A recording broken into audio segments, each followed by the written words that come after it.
Good morning students. आज हम लोग विद्युत धारा के दूसरे लेक्चर को स्टार्ट करेंगे। पिछले लेक्चर में हम लोग समझे थे चार्ज के बारे में कि चार्ज क्या है, कितने प्रकार का होता है, कौन कौन से साइंटिस्ट आए, चार्ज का मात्रक क्या होता है, कूलॉम का नियम क्या है, वगैरह वगैरह हम लोग बहुत सारी बात किए थे। उसके बाद आज हम लोग वहाँ से चार्ज के बारे में अध्ययन को आगे बढ़ाएंगे। ओके, हम उम्मीद करते हैं कि आप लोग जहाँ भी हैं आप आनंद सर के ऑनलाइन चैनल को देखते होंगे, पढ़ते होंगे, मेहनत करते होंगे और एक अच्छे भविष्य की कामना करते होंगे। ओके, तो हम लोग बढ़ते हैं आगे। तो विद्युत धारा का दूसरा लेक्चर है। बहुत जल्द आपका 10th का फिजिक्स खत्म होगा और केमिस्ट्री स्टार्ट होगा। तो ये क्या है, विद्युत धारा चैप्टर स्टार्ट है और दूसरा लेक्चर इसका है। हम लोग पिछले क्लास में पढ़े थे चार्ज के बारे में कि चार्ज किसी भी वस्तु का मौलिक गुण है। उसी प्रकार आज हम लोग पढ़ेंगे कि अगर जैसे हम लोग 9th में पढ़े थे गति के बारे में कि अगर कोई भी वस्तु रुका हुआ है तो उसको बोलते हैं आप विराम। विराम का मतलब रेस्ट, विराम का मतलब रेस्ट। या कोई भी वस्तु गति में है। गति दो प्रकार का होता है, या तो समरूप गति में होगा और या तो असमरूप गति में होगा। समझिए, समरूप का मतलब एक्सेलरेशन जीरो, वेलोसिटी कांस्टेंट, और असमरूप का मतलब एक्सेलरेशन डज नॉट जीरो, मतलब एक्सेलरेशन कुछ ना कुछ होगा, मतलब एक्सेलरेशन कांस्टेंट, कुछ ना कुछ एक्सेलरेशन होगा। रेस्ट का मतलब हो गया वेलोसिटी जीरो, मोशन का मतलब हो गया कि वेलोसिटी कांस्टेंट, और दूसरा वेलोसिटी नॉट कांस्टेंट, मतलब उसका वेलोसिटी चेंज होता रहेगा। सेम टू सेम हम आज ये कहना चाहते हैं चार्ज के बारे में कि यदि आवेश मतलब चार्ज, यदि चार्ज रेस्ट में हो, आप अच्छे से बात को समझेंगे तो आज का स्टार है यदि चार्ज रेस्ट में हो, रेस्ट में हो तो इसका मतलब क्या बोले हम, चार्ज क्या हो, रेस्ट में हो। तो अगर कोई भी चार्ज रेस्ट में होता है तो वह अपने अगल बगल एक फील्ड जनरेट करता है, एक क्षेत्र जनरेट करता है, उत्पन्न करता है, जिसका नाम है इलेक्ट्रिक फील्ड। तो मेरा क्या कहना है कि यदि कोई चार्ज रेस्ट में हो तो वह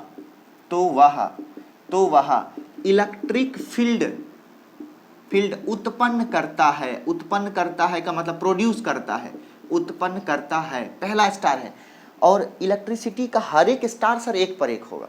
क्या बोले, यदि चार्ज रेस्ट में हो तो वह इलेक्ट्रिक फील्ड उत्पन्न करता है। दूसरा इलेक्ट्रिक फील्ड उत्पन्न करता है कैसे, वो देखिए। जैसे ये पॉजिटिव चार्ज है तो पॉजिटिव चार्ज जो है, इलेक्ट्रिक फील्ड का मतलब हो गया कि यदि आप किसी पॉजिटिव या किसी निगेटिव चार्ज के बगल में टेस्ट चार्ज को रखते हैं। टेस्ट चार्ज का मतलब जैसे हम लोग टेस्टर यूज करते हैं, तो टेस्टर से क्या पता चलता है कि परिपथ में धारा है कि नहीं है। सेम टू सेम यदि ये कोई चार्ज है और ये कोई निगेटिव चार्ज है तो इसके बगल में टेस्ट चार्ज, और टेस्ट चार्ज जो होता है वो हमेशा धन आवेश होता है जिसका परिमाण एक होता है। तो आपने क्या बोला, यदि आप टेस्ट चार्ज ला के रखोगे तो टेस्ट चार्ज को ये बड़का वाला चार्ज क्या करेगा, बाहर की तरफ धक्का देगा। यहाँ रखोगे बाहर की तरफ धक्का देगा, यहाँ रखेंगे बाहर की तरफ। तो यही जो डायरेक्शन है, इसी लाइन को हम लोग बोलते हैं इलेक्ट्रिक फील्ड लाइन। ये जो लाइंस है, इस लाइंस का नाम है, इसका नाम है इलेक्ट्रिक फील्ड लाइंस। क्या नाम है इसका, इलेक्ट्रिक फील्ड लाइंस। क्या बोले, इलेक्ट्रिक फील्ड लाइंस। इसका पहला लेटर क्या है, ई, इसीलिए इलेक्ट्रिक फील्ड को किससे लिखते हैं, ई से लिखते हैं। क्या बोले, इलेक्ट्रिक फील्ड को किससे लिखते हैं, ई से। दूसरी बात, पॉजिटिव चार्ज में से इलेक्ट्रिक फील्ड बाहर निकलता है। क्या बोले, पॉजिटिव चार्ज में से इलेक्ट्रिक फील्ड बाहर निकलता है। अगर निगेटिव चार्ज है, इसके बगल में टेस्ट चार्ज रखेंगे तो ये क्या करेगा, इसको अट्रैक्ट करेगा। यहाँ रखेंगे अट्रैक्ट करेगा, यहाँ रखेंगे अट्रैक्ट करेगा, यहाँ रखेंगे अट्रैक्ट करेगा। इसका मतलब है कि पॉजिटिव चार्ज में से इलेक्ट्रिक फील्ड बाहर निकलता है। क्या बोले हम लोग ये बोले कि पॉजिटिव चार्ज में से इलेक्ट्रिक फील्ड बाहर निकलता है। यहाँ देखिए आप क्या बोल रहे हैं, आप बोल रहे हैं कि पॉजिटिव चार्ज में से इलेक्ट्रिक फील्ड बाहर निकलता है और निगेटिव चार्ज पर इलेक्ट्रिक फील्ड आके मिलता है। क्या बोल रहे हैं, बोल रहे हैं कि पॉजिटिव चार्ज में से इलेक्ट्रिक फील्ड बाहर निकलता है और निगेटिव चार्ज में इलेक्ट्रिक फील्ड आके मिलता है। तो ये इलेक्ट्रिक फील्ड किसका था, पॉजिटिव चार्ज का। ये इलेक्ट्रिक फील्ड किसका था, निगेटिव चार्ज का। दूसरा, यदि पॉजिटिव चार्ज और निगेटिव चार्ज दोनों रहे, यदि पॉजिटिव चार्ज और निगेटिव चार्ज दोनों रहे, तो यहाँ पे पॉजिटिव चार्ज और यहाँ पे निगेटिव चार्ज, तो इलेक्ट्रिक फील्ड किस में से निकलता है? पॉजिटिव चार्ज में से निकलेगा और निगेटिव चार्ज पे जाके मिलेगा। इलेक्ट्रिक फील्ड पॉजिटिव में से निकलेगा और निगेटिव में जाके मिलेगा। इलेक्ट्रिक फील्ड पॉजिटिव में से निकलेगा, निगेटिव में जाके मिलेगा। इलेक्ट्रिक फील्ड पॉजिटिव में से निकलेगा, निगेटिव पे जाके मिल जाएगा। अर्थात ये है पॉजिटिव तथा निगेटिव चार्ज का इलेक्ट्रिक फील्ड। ये किसका है? ये है पॉजिटिव और निगेटिव चार्ज का इलेक्ट्रिक फील्ड। अगर दो पॉजिटिव चार्ज रहे, यदि दो पॉजिटिव चार्ज रहे तो क्या होगा? जैसे यहाँ भी प्लस चार्ज, यहाँ भी प्लस चार्ज, प्लस प्लस में क्या होगा? विकर्षण। इधर से फील्ड आएगा, उसको ये धक्का देगा, इसके फील्ड को ये धक्का देगा, दोनों एक दूसरे का फील्ड ऐसा बना देगा। दोनों एक दूसरे को क्या करेगा? दोनों एक दूसरे को धक्का देगा। यदि दो निगेटिव चार्ज रहे, बताइए निगेटिव चार्ज में भी क्या होता है? धक्का होता है। इसका मतलब क्या करेगा? यहाँ माइनस तो निगेटिव, लेकिन निगेटिव चार्ज में इलेक्ट्रिक फील्ड अंदर जाता है, लेकिन एक दूसरे को क्या करेगा? धक्का देगा। तो ये किसके लिए फील्ड है? ये है जब दोनों चार्ज कैसा हो? निगेटिव हो। ये कैसा है? जब दोनों चार्ज पॉजिटिव हो। ये कैसा है? जब पॉजिटिव हो और एक निगेटिव हो। अब हम लोग एक स्टार पढ़ेंगे कि इलेक्ट्रिक फील्ड का डायरेक्शन। इलेक्ट्रिक फील्ड मतलब हिंदी होता है इसका विद्युत क्षेत्र। इलेक्ट्रिक मतलब विद्युत और फील्ड मतलब क्षेत्र। इलेक्ट्रिक फील्ड का डायरेक्शन पॉजिटिव से निगेटिव चार्ज के तरफ होता है। निगेटिव चार्ज के तरफ होता है। क्या बोले? इलेक्ट्रिक फील्ड का डायरेक्शन किधर से किधर होगा? पॉजिटिव चार्ज से निगेटिव चार्ज की तरफ होता है। इसका मतलब अगर ये इलेक्ट्रिक फील्ड है तो बताइए इसका डायरेक्शन यहाँ पे कौन होगा? पॉजिटिव। यहाँ से कौन होगा? निगेटिव। इलेक्ट्रिक फील्ड का डायरेक्शन किधर से किधर होता है? पॉजिटिव चार्ज से निगेटिव चार्ज की तरफ होता है। नेक्स्ट, अब हम लोग पढ़ेंगे कि यदि किसी इलेक्ट्रिक फील्ड में धन आवेश को रखा जाए या इलेक्ट्रिक फील्ड में ऋण आवेश को रखा जाए, तो अगला हेडिंग है यदि इलेक्ट्रिक फील्ड में EF का मतलब इलेक्ट्रिक फील्ड में पॉजिटिव या निगेटिव चार्ज को रखा जाए,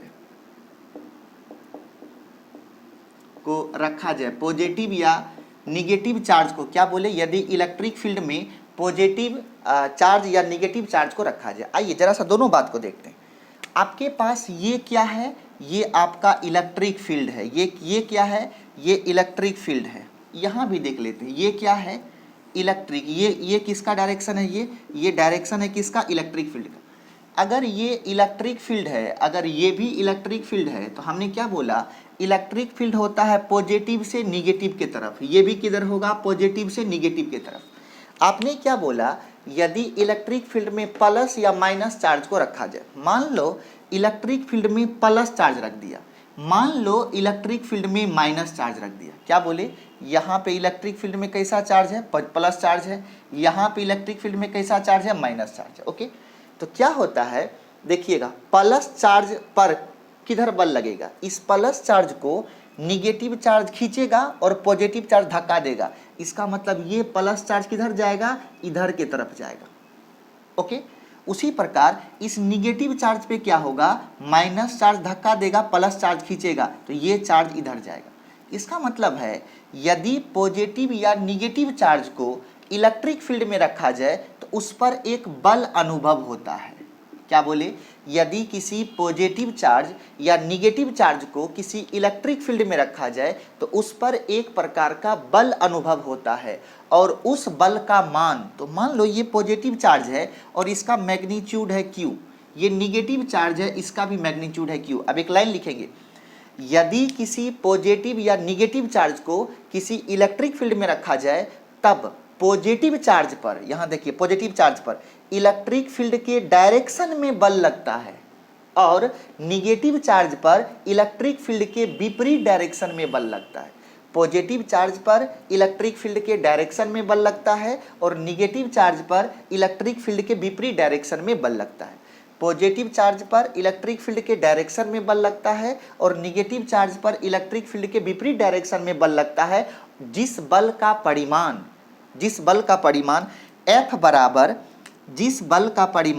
F बराबर Q इंटू ई, जिस बल का परिमाण Q चार्ज है, E इलेक्ट्रिक फील्ड है, जिस बल का परिमाण F बराबर Q इंटू ई होता है, Q इंटू ई होता है, जिस बल का परिमाण F बराबर Q इंटू ई होता है। F क्या है? बल है, बल का मात्रक न्यूटन। Q क्या है? चार्ज है, चार्ज का मात्रक कूलम। ये E क्या है? इलेक्ट्रिक फील्ड, इसका मात्रक क्या होगा? तो यहां से आप तय करेंगे E का मात्रक, तो E बराबर क्या लिखेंगे? F बटा Q। F का मात्रक न्यूटन, Q का मात्रक कूलम। तो बताइए इलेक्ट्रिक फील्ड का मात्रक क्या होगा? इलेक्ट्रिक फील्ड का मात्रक होता है न्यूटन पर कूलम। इलेक्ट्रिक फील्ड का मात्रक क्या होता है? न्यूटन पर कूलम। इलेक्ट्रिक फील्ड का मात्रक क्या हुआ? न्यूटन पर कूलम। तो मेरा कहना क्या है? ये पूरा का पूरा कहानी। Okay, next. ये कब था? जब कोई भी चार्ज रेस्ट में रहे। अब देखिए दूसरा, जब कोई चार्ज कांस्टेंट वेलोसिटी से मूव करे, अर्थात समरूप वेग से गति करे। तो क्या लिखेंगे? जब कोई चार्ज समरूप वेग से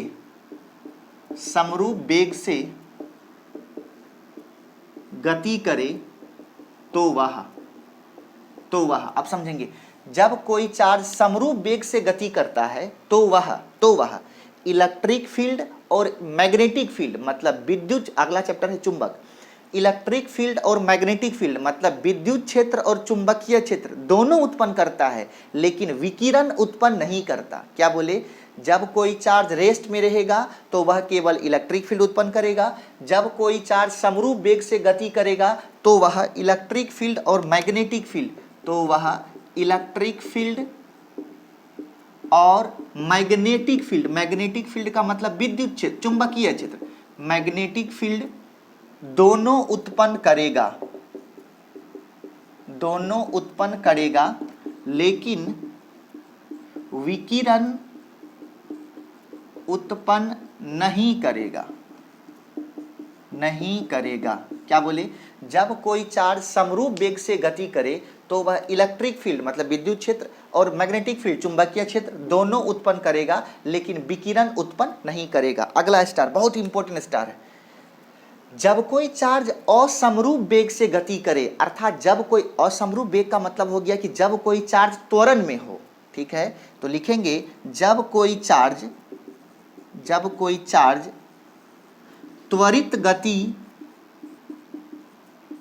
गति में हो तो वह इलेक्ट्रिक फील्ड, मैग्नेटिक फील्ड और विकिरण तीनों उत्पन्न करता है।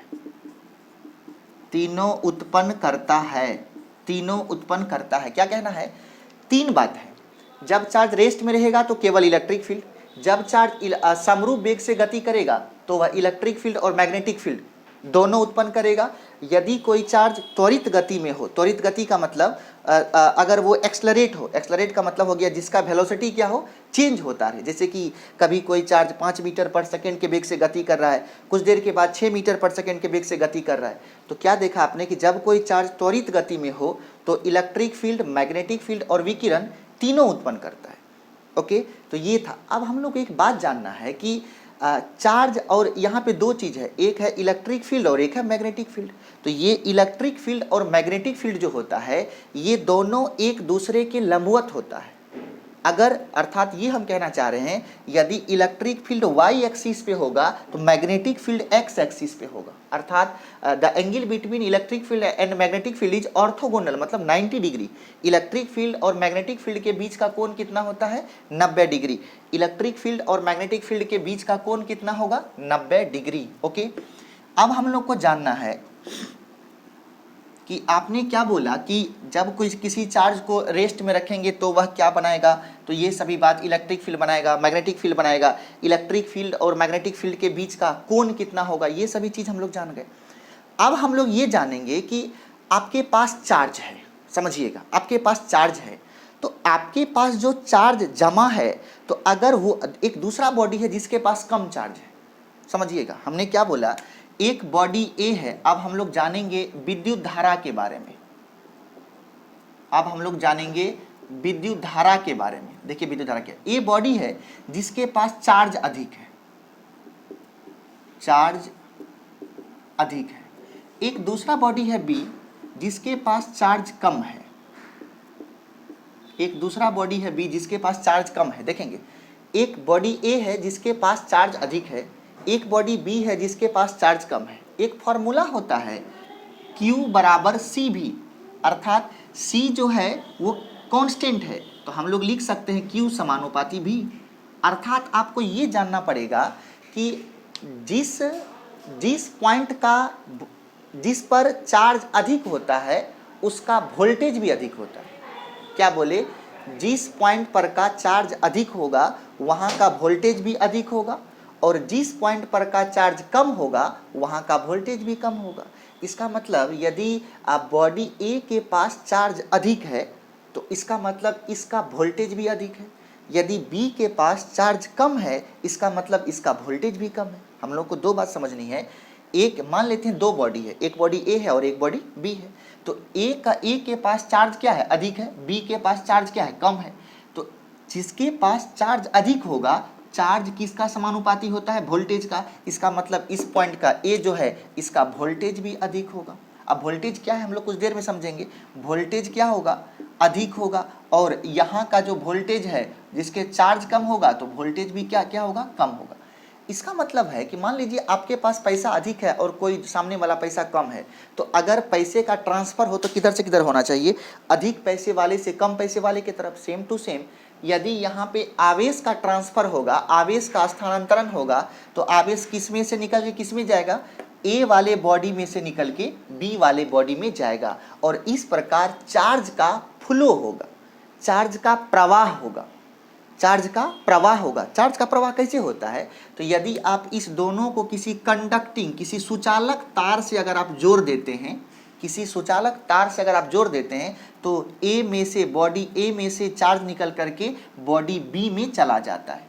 ए में से चार्ज निकल करके बॉडी बी में चला जाता है। इसका मतलब क्या है, इसमें से आवेश Q का प्रवाह होगा, और इसी आवेश के प्रवाह को, इसी आवेश के प्रवाह को विद्युत धारा कहते हैं।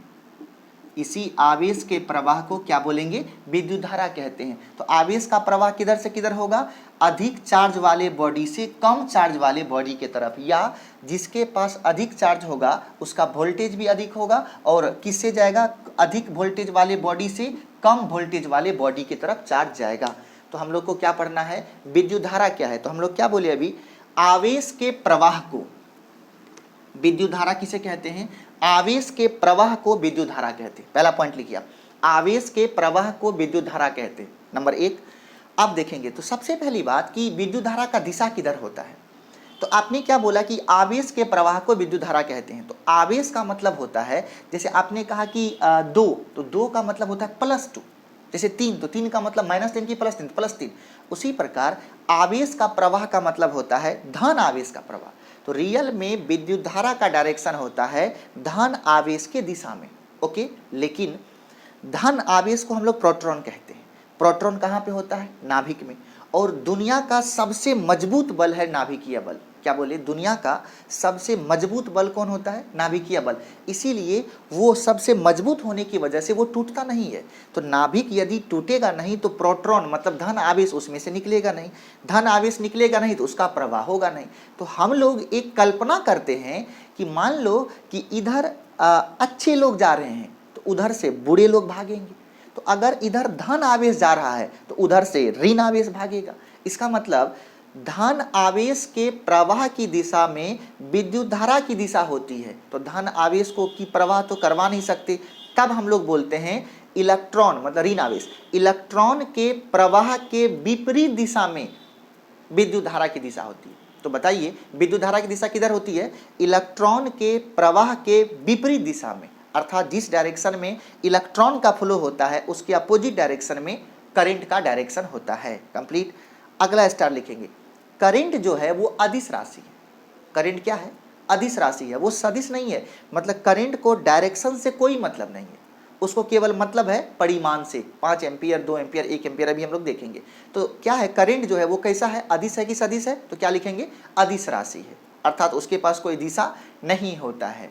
तो सबसे पहली बात, दिशा इसलिए नहीं होता है कि करंट का स्पीड इतना, आप देखेंगे कि आपने लाइट स्विच ऑन किया, फुट से बल्ब जल जाता है, अर्थात करंट का जो स्पीड है वो इतना अधिक होता है कि वायर के अंदर जब वो फ्लो करता है तो वो triangle law of addition, vector में आप पढ़ेंगे, ट्रायंगल लॉ ऑफ एडिशन का पालन नहीं कर पाता है, जिस वजह से करंट को हम लोग क्या कहते हैं, स्केलर क्वांटिटी, मतलब अदिश राशि कहते हैं। ओके, आपने क्या बोला, विद्युत ये आवेश के प्रवाह को विद्युत धारा कहते हैं। या अगला परिभाषा, इकाई समय में प्रवाहित आवेश को, इकाई समय में प्रवाहित आवेश को विद्युत धारा कहते हैं। ओके, अगला परिभाषा, आवेश के प्रवाह के दर को विद्युत धारा कहते हैं। तो ये विद्युत धारा का ढेर सारा परिभाषा था। अब मान लो कि एक बॉडी ए है और ये बॉडी बी है, ए के पास क्यू चार्ज, ढेर सारा चार्ज है, और इसको ए से बी तक पहुंचना है, और इसको ए से बी तक पहुंचने में टी समय लगता है।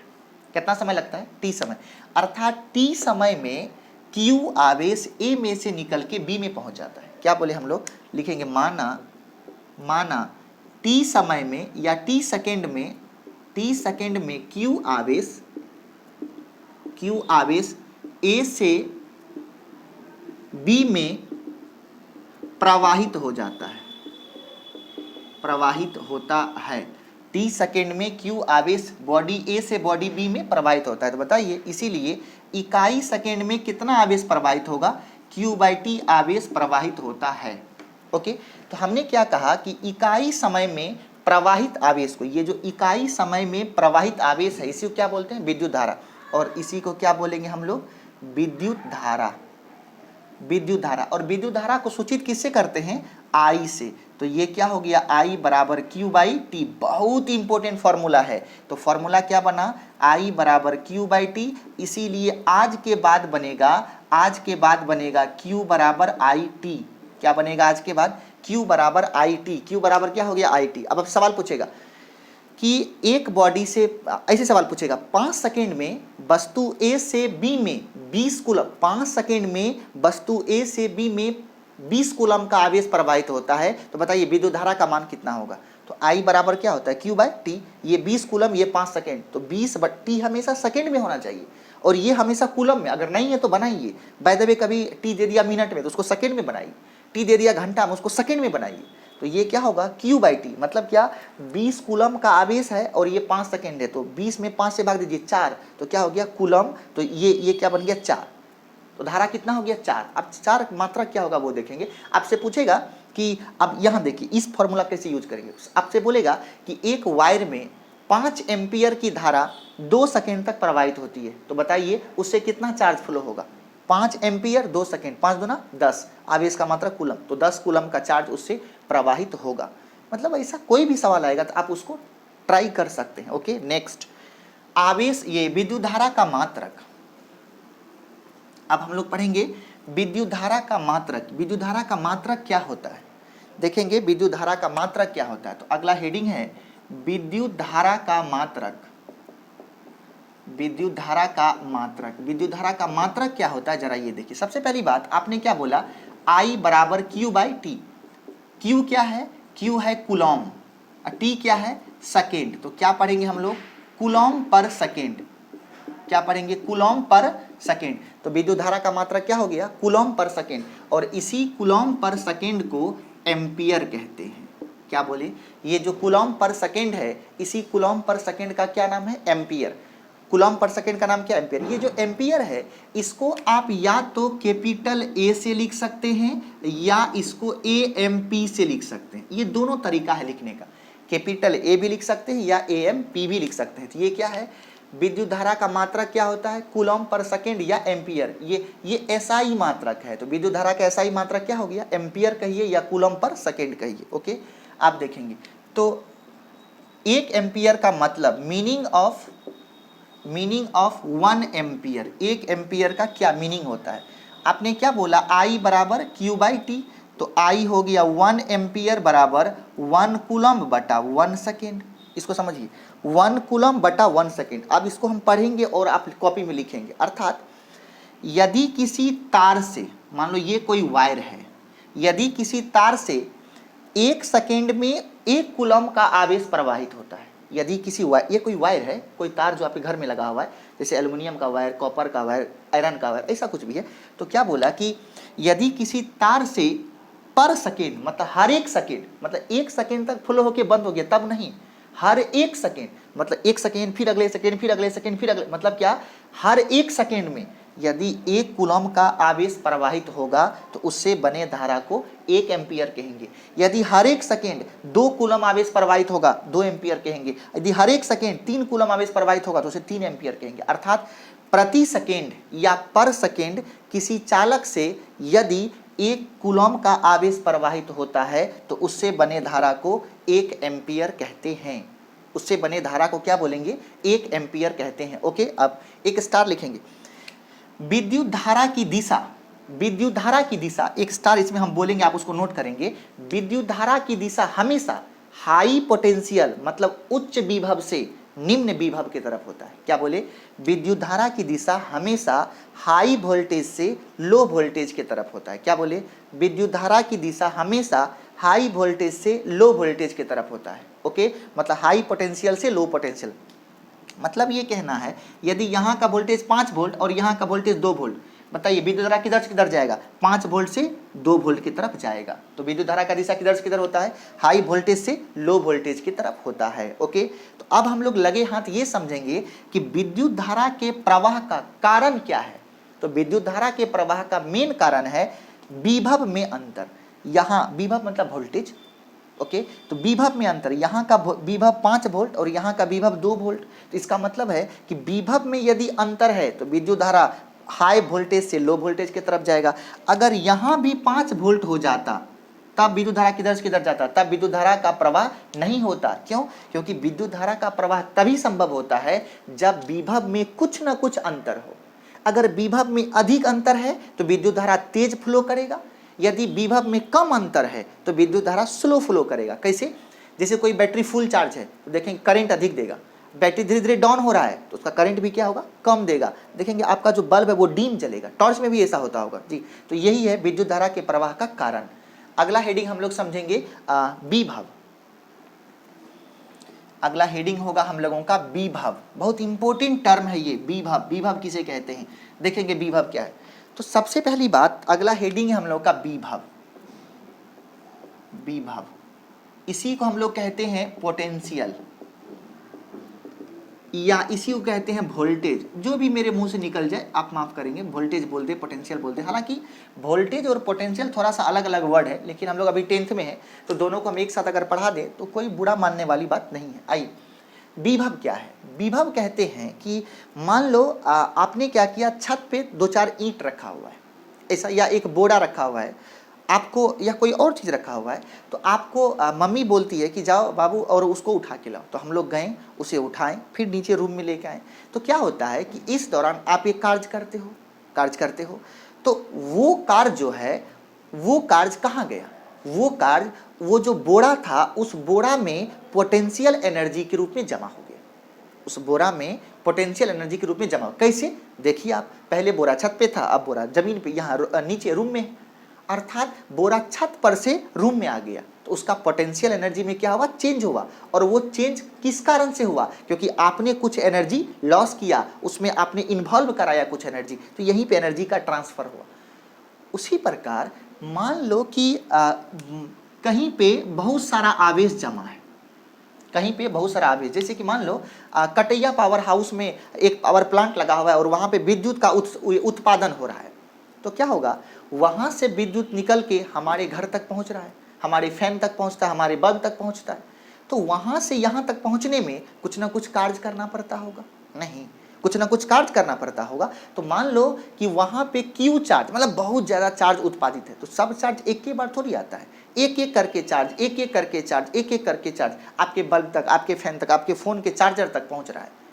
तो सबसे पहली बात कि ये जो आपका कटैया पावर हाउस है, नेपाल में है, वो इंडिया नेपाल के बॉर्डर पे है, तो वहाँ से यहाँ तक की दूरी थोड़ा सा अधिक है और हमारे घर का वायरिंग की लंबाई कम है। तो आपने क्या देखा कि इस दूरी को हम लोग थोड़ा सा बोल देते हैं, बहुत दूरी है तो बोल देते हैं अनंत, ठीक है। तो आपने क्या बोला कि विद्युत क्या, ये विभव क्या है वो देखिए। तो वो चार्ज कहाँ जमा है, अनंत पर, वहाँ से एक एक करके चार्ज को किसी पॉइंट पर मतलब इस रूम में लाना है। तो बोलता है कि अनंत से इकाई आवेश को किसी बिंदु तक लाने में जो कार्य करना पड़ता है उसी कार्य को विभव कहते हैं। अब फिर लिखिए इस लाइन को, इकाई धन आवेश को या इकाई आवेश को अनंत से किसी बिंदु तक लाके रखने में जितना कार्य करना पड़ता है उसी कार्य को विभव कहते हैं। फिर लिखिए, अनंत से या ऐसे इकाई चार्ज को अनंत से किसी बिंदु तक लाके रखने में जो कार्य करना पड़ता है उसी को क्या बोलते हैं, विभव बोलते हैं। लिख लिए, आप देखेंगे तो लिखेंगे माना Q आवेश को अनंत से किसी बिंदु तक लाने में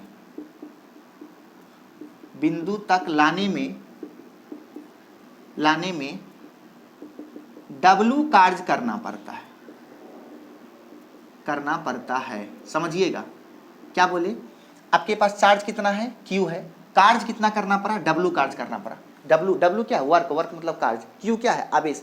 Q आवेश को अनंत से किसी बिंदु तक लाने में कितना कार्य करना पड़ा, W कार्य। लेकिन इसको विभव नहीं कहते हैं, आप विभव कहते हैं इकाई आवेश को अनंत से किसी बिंदु तक लाने में कितना कार्य करना पड़ेगा, W/Q। और आपने बोला इकाई आवेश को किसी बिंदु तक लाने में जो कार्य करना पड़ता है उसी को हम लोग क्या बोलते हैं, विभव।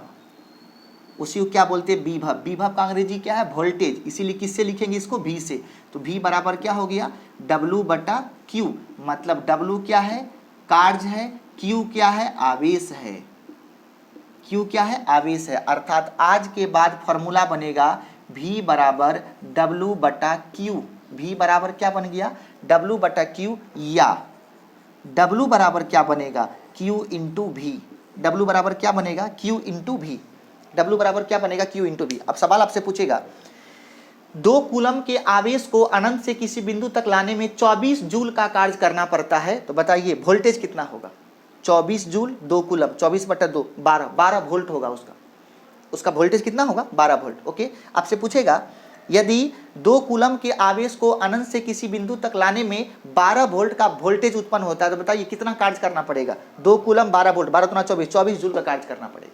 आ रहा है समझ में। तो हम लोग क्या बोले, इस प्रकार पे एक फॉर्मूला बना Q बराबर IT और एक बना W बराबर Q इंटू V। ये 2 फॉर्मूला बहुत इंपॉर्टेंट है।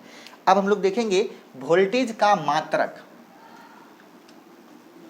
विभव का मात्रक। विभव का मात्रक क्या है, विभव का मात्रक देखेंगे। आपने क्या बोला, V बराबर W/Q। W क्या है, W कार्य है, और ये क्या है, ये आवेश है। कार्य का मात्रक क्या होता है, जूल। कार्य का मात्रक क्या होता है, जूल। आवेश का मात्रक क्या होता है, कूलम। तो ये क्या बन गया, जूल पर कूलम। और इसी जूल पर कूलम को बोलते हैं वोल्ट। क्या बोलते हैं, जूल पर कूलम को क्या बोलते हैं, वोल्ट। जूल किसका मात्रक है, कार्य का, और जूल पर कूलम को क्या बोलते हैं, वोल्ट। अलेसांद्रो वोल्टा के नाम पे जूल पर कूलम को क्या बोल देते हैं आप, वोल्ट। तो इसका मतलब विभव का मात्रक क्या होगा आज के बाद, वोल्ट। किससे लिखेंगे उसको, V से। विभव का मात्रक क्या होगा, वोल्ट। वोल्ट को किससे लिखेंगे, V से। नेक्स्ट अगला जानना है meaning of 1 volt. Meaning of 1 volt, तो V बराबर क्या पड़ा है, W/Q। इसका मतलब 1 वोल्ट बराबर 1 जूल/1 कूलम। इसको पढ़ते हैं, आप लिखिएगा। यदि 1 कूलम के आवेश को अनंत से किसी बिंदु तक लाने में 1 जूल का कार्य करना पड़े, फिर समझिए, यदि 1 कूलम के आवेश को अनंत से किसी बिंदु तक लाने में 1 जूल का कार्य करना पड़े, तो उससे बने विभव को 1 वोल्ट कहते हैं। उससे बने विभव को 1 वोल्ट कहते हैं। यदि 1 कूलम के आवेश को अनंत से किसी बिंदु तक लाने में 2 जूल का कार्य करना पड़े, तो उससे बने विभव को 2 वोल्ट कहते हैं। ओके, हम लोग क्या बोले कि ये आपका कूलम और ये आपका जूल, ये बन गया वोल्ट। ओके, अब हम लोग जानेंगे विभवांतर क्या है। तो यहीं बगल में पढ़ा देते हैं विभवांतर। विभवांतर क्या है, इसको बोलते हैं पोटेंशियल डिफरेंस। विभवांतर क्या है वो देखिए। मान लो ये पॉइंट A है और ये पॉइंट B है, ठीक। यहाँ का पोटेंशियल है VA और यहाँ का पोटेंशियल है VB। मान लो VA बराबर 10 वोल्ट, VB बराबर 2 वोल्ट, ये दे दिया। 10 वोल्ट जो है वो ए का पोटेंशियल है, 2 वोल्ट जो है वो पर्सनली बी का पोटेंशियल है। आपसे ए का पोटेंशियल नहीं पूछा, आपसे बी का पोटेंशियल नहीं पूछा, आपसे पूछा है विभवांतर मतलब पोटेंशियल डिफरेंस, अर्थात पोटेंशियल डिफरेंस मतलब घटाव। घटाव कैसे निकालते हैं, बड़े वाले राशि में से छोटे वाले को घटा देंगे। तो विभवांतर जो है इसको लिखते हैं डेल्टा वी से, डेल्टा मतलब अंतर, भी मतलब पोटेंशियल, इसका मतलब डेल्टा भी बराबर होता है high voltage minus low voltage. High voltage में से क्या करेंगे, लो वोल्टेज घटा देंगे, तो डेल्टा भी बराबर क्या हो जाए, high voltage V A minus V B.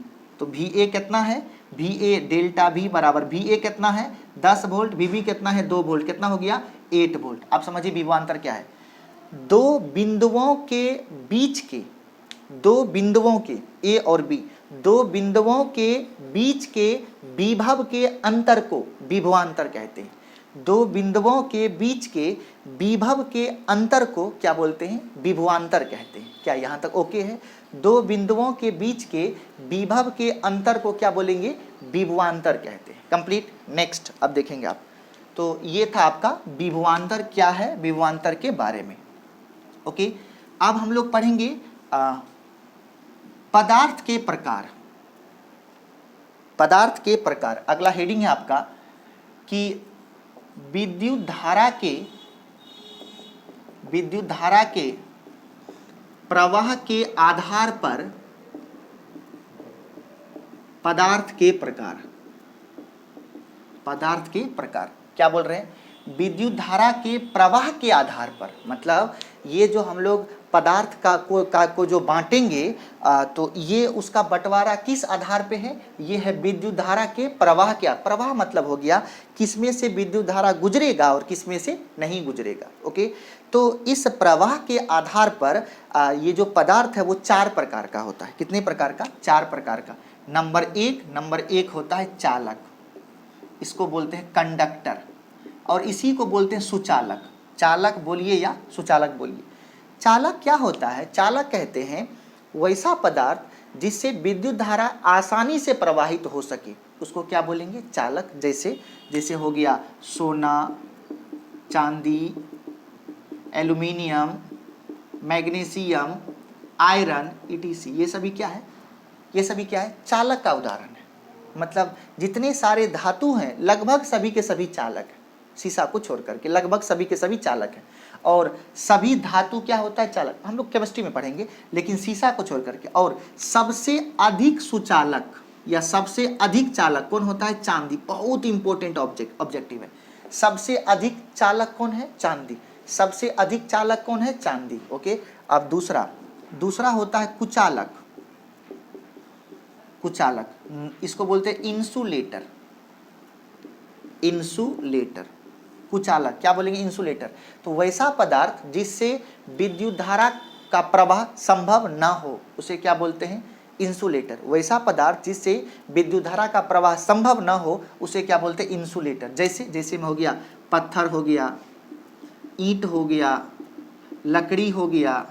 लेकिन कच्चा लकड़ी से विद्युत धारा का प्रवाह होता है अंशतः, लेकिन सूखी लकड़ी से नहीं होता है। तो ये सभी कैसा है, ये सभी हो गया आपका क्या, कुचालक। ओके, जो तीसरा है वो है अर्धचालक। तीसरा क्या है, अर्धचालक। इसको बोलते हैं सेमी कंडक्टर। इसको क्या बोलेंगे आप, सेमी कंडक्टर। तो ये क्या है, सेमी कंडक्टर का मतलब कि वैसा पदार्थ जिससे विद्युत धारा का प्रवाह किसी विशेष परिस्थिति में संभव हो। फिर से, वैसा पदार्थ जिससे विद्युत धारा का प्रवाह किसी विशेष परिस्थिति में संभव हो। अब ये विशेष परिस्थिति क्या होता है, हम लोग उसको कुछ देर बाद डिस्कस करेंगे। तो किसी विशेष परिस्थिति में संभव हो तो उसे आप क्या बोलेंगे, अर्धचालक। अब अर्धचालक कौन कौन है, वैसे कार्बन भी अर्धचालक होता है, लेकिन कार्बन का अर्धचालक के रूप में यूज बहुत कम है। तो मेनली सिलिकॉन है, इसको हम लोग SI बोलते हैं, और दूसरा जर्मेनियम है, जर्मेनियम है। तो ये दोनों सिलिकॉन और जर्मेनियम बहुत इंपॉर्टेंट एग्जांपल है। ये दोनों क्या है, सेमीकंडक्टर है। ओके, और चौथा है आपका अतिचालक। चौथा क्या है आपका, अति चालक, इसको बोलते हैं सुपर कंडक्टर। ये क्या हो गया आपका, ये है सुपर कंडक्टर। अब देखिए सुपर कंडक्टर किसे कहते हैं। सुपर कंडक्टर के बारे में हम लोग थोड़ा सा और देर में एक बार चर्चा करेंगे, लेकिन यहाँ पर हल्का हल्का चर्चा करते हैं कि सुपर कंडक्टर का मतलब होता है कि कुछ ऐसे पदार्थ होते हैं जिनका किसी खास टेम्परेचर पर उसका प्रतिरोध शून्य हो जाता है और उसमें से विद्युत धारा का प्रवाह अनंत हो जाती।